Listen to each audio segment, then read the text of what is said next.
She says her question is about will of Allah. She says, I keep hearing everything is the will of Allah. Whatever happens is the will of Allah. And they say that everything is written already. So then where is the freedom of choice? When Allah gave me freedom of choice, whatever I do, if anything happens, they say, oh, this was written and it's the will of Allah. Then she also says, even with Adam and Eve, similar happened. And if you could explain, if there is so much, everything is written down, then what is my freedom of choice? Sisters asked a very good question, very important question. That if everything is the will of Allah, then where is the freedom of choice? And this is a question not only asked by non-Muslims, even asked by Muslims.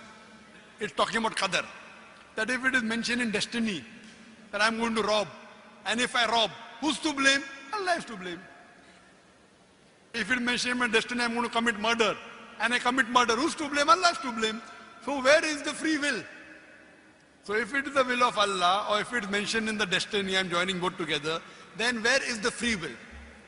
The reply to this question is, it's compulsory that every Muslim should believe in qadar, but you should understand what is the meaning of destiny.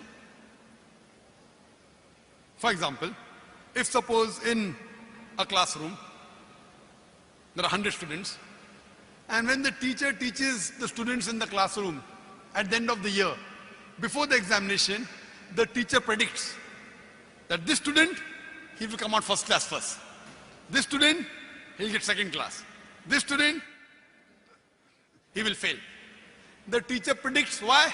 He knows that this student is very studious, always does homework, does extra studies. This average student, second class. That student, goes for movies, doesn't do homework, misses the class, predicts that that student will fail.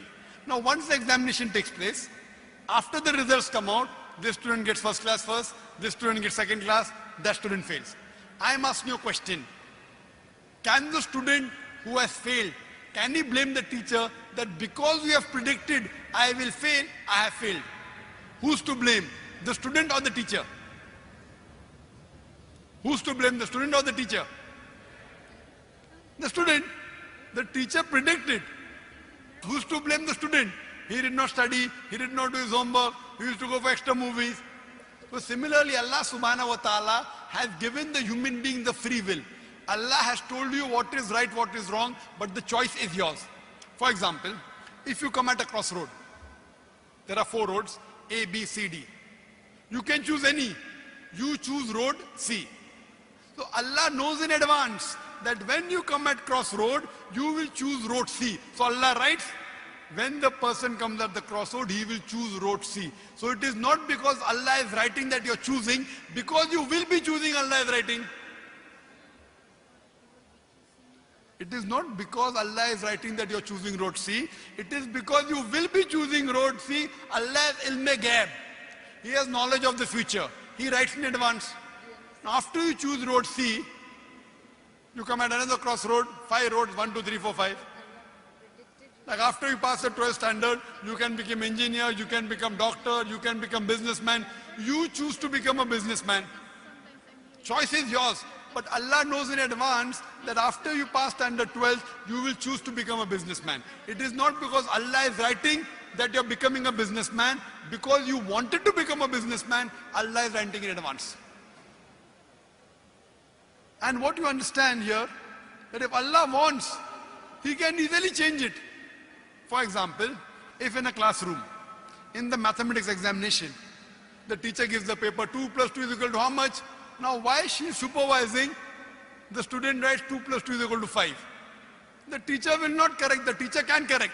But if the teacher corrects, you will say the teacher is unjust. If teacher says, don't write 5, write 4. All the other students will, this is examination. Why are you interfering? So if Allah wants, He can change. But because He has given you free will, He is letting you take your decision. So this life is a test for the hereafter. As Allah says in Surah Mulk chapter 16 verse number 2, Alladhi khalaqal mauta wal hayata. It's Allah who has created death and life to test which of you is good indeed. So this life is a test for the hereafter. Allah has given you and shown you the rules, what is good, what is bad. Then He's given you a free will. It is your choice. Allah does not interfere in your free will. He can if He wants. The Quran says, not even a leaf can fall without the permission of Allah. So whatever happens, happens with Allah's free will, but the decision is yours. And based on that, you will be rewarded or punished. Hope that answers the question.